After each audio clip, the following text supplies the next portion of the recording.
Allez, c'est parti, petite vidéo pour montrer un peu l'évolution du jardin.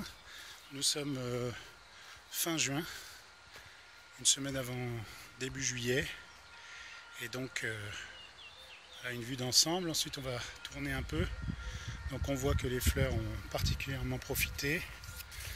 C'est l'abondance de fleurs et l'abondance d'insectes. Je vais essayer de ne pas mettre mon ombre. Voilà. Alors ce qui est très particulier, c'est que cette année, nous n'avons pas de pucerons. Alors ce qui est très étrange, parce qu'on a farci le terrain, alors d'œillets d'Inde bien sûr, mais également de capucines. Et la capucine d'habitude attire les pucerons. Pour l'instant, on est exempt de pucerons, ou en très petit nombre en tout cas. Voilà ici l'amandier qui a fait ses quelques amandes. Quelques plantes aromatiques à l'extérieur. Quelques tournesols qui vont pousser. On a mélangé allègrement avec des potirons, avec des potimarrons et des courgettes. Également, on voit quelques artichauts qui poussent. Ici, un lilas du Havre. Ici, un tournesol qui commence à avoir une jolie petite tête.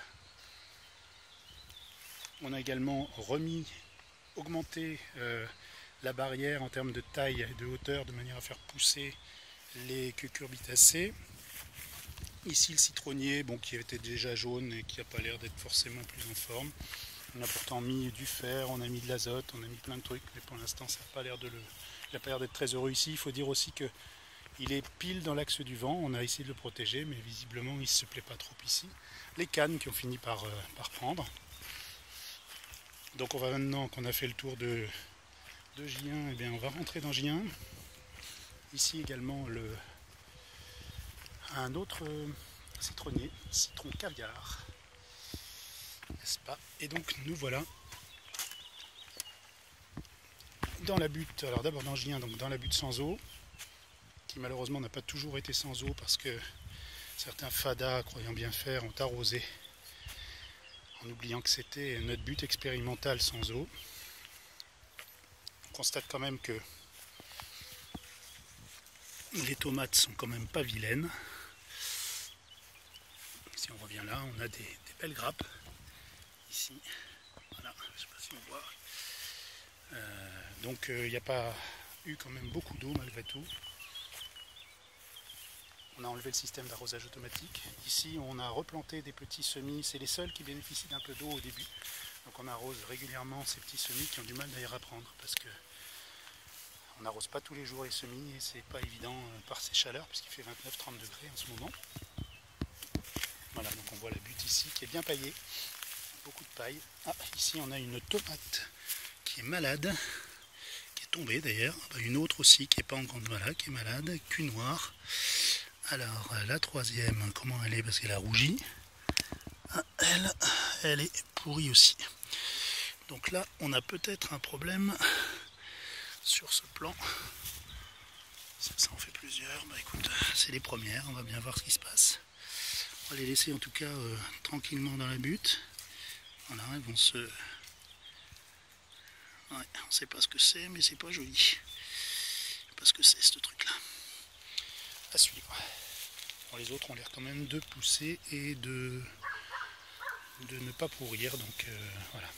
Et les premières ne sont pas allées au bout. Voilà. Le deuxième but sans eau. Bonjour. Deuxième but sans eau. Ici, on a, eh bien, on le voit, un fruit qui est en train de sortir. Une aubergine. Ça, c'est la première aubergine qu'on a plantée. Des tomates. Toujours quelques semis. Des pommes de terre qui sont nées ici de façon anarchique, qu'on n'avait pas plantées, mais qui sont venues avec le compost directement en terre qu'on a posé directement sur la butte. On a beaucoup paillé là. De nouveau des aubergines. Là on passe sur des buttes qui là sont arrosées. Donc là c'est des plants. On voit les tomates. Alors ces plants là, eux, sont des plants du commerce. donc modifiés génétiquement, très productifs. C'est les seuls qu'on a plantés là. On a fait une butte où on a acheté quelques plants un peu parce qu'on avait peur que nos semis de tomates cocopelli mettent du temps à démarrer, mais on s'est aperçu que finalement ça marchait bien aussi pour elles. Mais c'est vrai que ces plants, c'est assez spectaculaire parce qu'il y a quand même une très grosse production.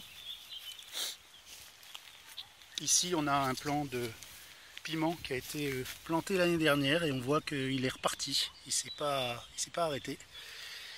Donc voilà. Là, c'est une autre butte que là on a arrosé. Donc là j'ai arrosé cette nuit. L'idée étant d'arroser une fois par semaine dorénavant sur ces buttes qui sont bien paillées. Donc on va éviter les arrosages.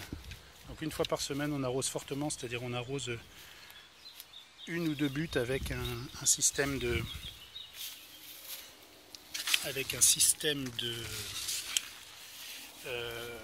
d'arrosage automatique et de gicleur, comme on en voit ici. Voilà. Cette butte a donc été arrosée hier, elle aussi très paillée.